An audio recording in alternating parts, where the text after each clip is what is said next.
Hey folks, welcome back to the channel. This video is definitely long overdue. I want to talk about the Sony FX6, which has pretty much been my absolute favorite camera for run and gun filmmaking for the last year and about 3 months.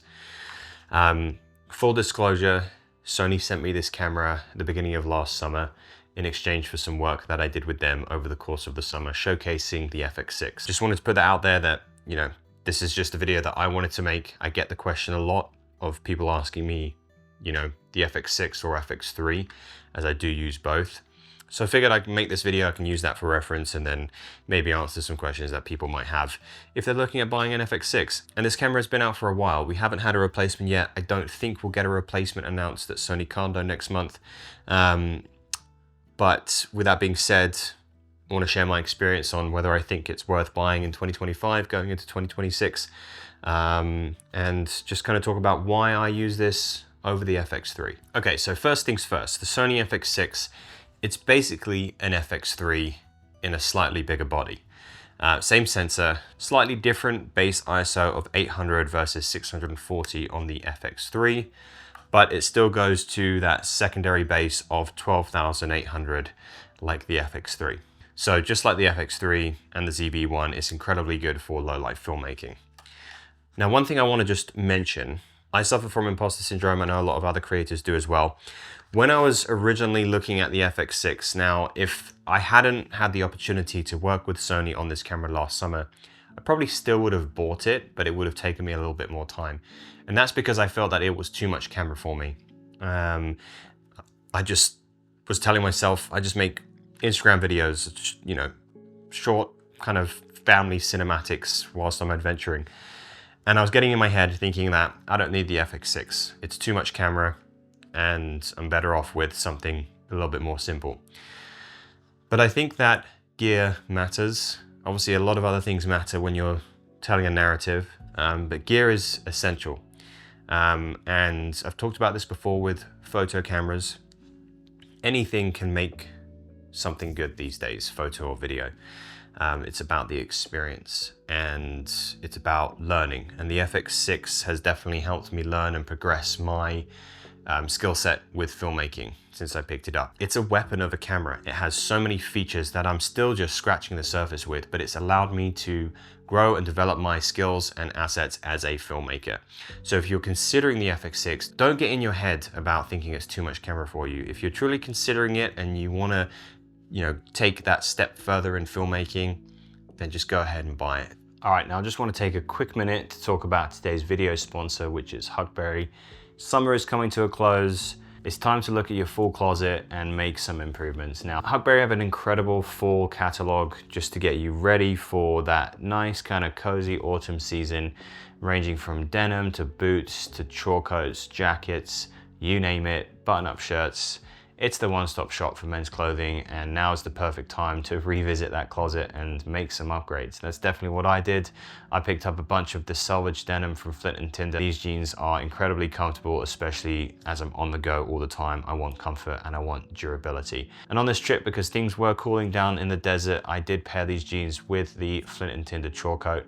I do love a good chore coat, and this olive just fits the vibe for autumn so well. So if you're interested in checking out what Flint & Tinder have to offer for this upcoming fall season, check out the link in the description. Once again, huge shout out to Huckberry for sponsoring this video, and I'll have everything that I've been wearing linked in the description as well. So definitely go ahead and check that out.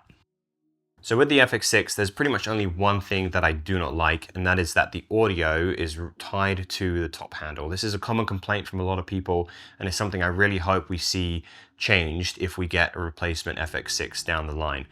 So the top handle plugs in to the top of the camera, and it has the hot shoe where you can plug in a microphone, and it's got the XLR, 2 XLR inputs here, and a built-in microphone right here. Now this microphone is actually pretty decent for scratch audio. I use it most of the time.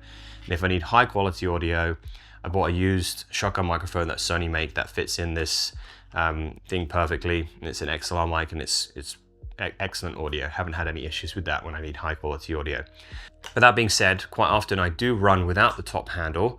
You can take it off with these 2 screws right here, unplug the monitor, and then I just mount the monitor to the camera body itself. and then I just use the side handle. But when I do that, I have to rely on the really terrible, teeny tiny microphone right here on the camera body that is just absolutely useless. So that is a drawback for a lot of people, especially if you're using lav mics and things like that. It makes rigging that up a lot more difficult. But that's pretty much my only drawback from the FX6. Everything else I'm going to talk about are positives.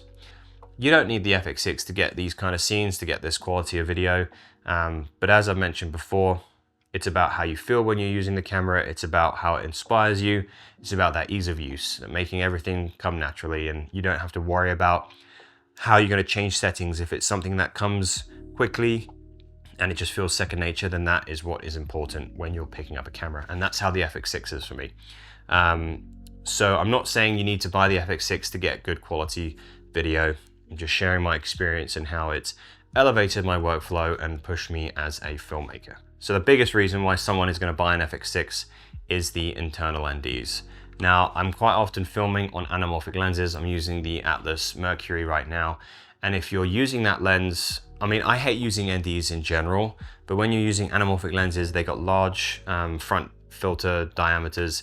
It makes buying neutral density filters a little bit tricky. So I have the Mofarge Poco PL adapter that has a built-in ND in that adapter, but I hate using it because it's a manual focus lens. So I'm filming and I'm focus pulling, and if I'm moving between different scenes, because I'm a run and gun filmmaker, it's not ideal to focus pull and then also trying to juggle the ND at the same time. So the FX6 has a built-in neutral density filter that is variable. You can control it with this little scroll wheel on the side. You can set it to different steps if you want to as well, but what I love to do is set it to automatic. So I can dial in my parameters in the menus. I set my auto exposure compensation to 1.25, and you can change how quickly that neutral density filter is going to be adjusting. And I've got it dialed in to the point where it's not noticeable, because you don't want it to be a jarring change when you're going from one dynamic range scene to another. You want it to be kind of fluid and more natural, how our eyes would perceive light. And that is the biggest thing for me. I don't have to worry about messing with filters, and if I'm switching between different lenses, I don't have to worry about swapping the filters over or buying a multitude of filters for all of those lenses. It's all done in the camera, and it just takes that extra step of thought away from the filmmaking process, and I can focus more on composition, more on my focus pulling, and more on what is going on in the scene in front of me. So that's the biggest thing, and it's really hard to emphasize how crucial that has been in my workflow. But when I switch away from the FX6 and I'm using a different camera, I absolutely hate it. It's really spoiled me in terms of my filmmaking. Everything else is just kind of comes down to the ergonomics of the camera. So we've got proprietary handles that Sony make, and it comes with the FX6 when you're buying it. We've got the side handle, and they all have customizable buttons, recording buttons. We've got digital zoom so that I can make sure that my focus is locked in. But more often than not, I'm filming just like this. I like to keep it simple. If I'm rigging up the camera fully, all I'm doing is adding a dummy battery from Tilta that mounts to the top plate, goes into the battery slot, and then I can put a V-mount on there and it powers the camera. And if I want to add a monitor, it can power that as well. But for the most part, I'm just using the monitor that comes with the camera. We've got 1.3, 1.5, and 2x D-squeeze for anamorphic, and I am mainly filming with anamorphic lenses. The screen is nothing to write home about in terms of its quality. It's perfectly fine. I've got a monitoring LUT on there as well, but what I love the most is that you can mount the screen in a variety of different places. We've got multiple mounts on the handle itself. We've got multiple mounts on the top of the camera, and then obviously I have the tilted top plate, so that just, the mounts are still there. I have the top plate on because it just adds a little bit more weight to the camera, because without the top plate, I mean, the camera itself is incredibly light. It's pretty close to the weight of the FX3, despite it being a little bit bigger. But for the most part, a lot of the weight comes from the battery, because this is all hollow in here. So all in all, it's a very lightweight camera. So this is kind of how I use it mainly, but there's so much customizability. If I take off the top handle, unmount the monitor, I can then mount the monitor here without using a top handle, and then I'll put on the side handle, and then it's basically if I remember how this goes. There we go. I'll just take this off real quick just to show you. But this is basically my most compact setup for the FX6. It's basically like an FX3. So it just allows a lot more flexibility. And that's why whenever I get a question, FX3 or FX6, my first question to ask is, are you vlogging? If you're not vlogging, then just get the FX6. It's not ideal to vlog like this because moving the screen. Now you can rotate the screen. There is a couple of buttons to mirror it or flip it. So that's kind of nice. And we've got some buttons on the side for peaking, zebras, and then a custom button. But for run and gun filming, if I want to just stay light and nimble, this is absolutely perfect. Okay, so just to kind of summarize, you can get good quality video from the ZV-1, the FX3, the FX6. The results are going to be pretty much the same. But the FX6 for me makes my life as a filmmaker a lot easier. We've got those internal NDs. We can rig it up however we want. Super compact like this. We've got the side handle and it's basically an FX3. You can add the top handle, you can add a V-mount battery super easily without needing a cage and all those other things.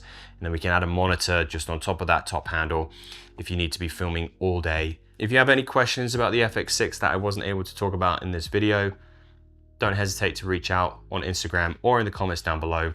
I appreciate you watching and I will see you in the next video.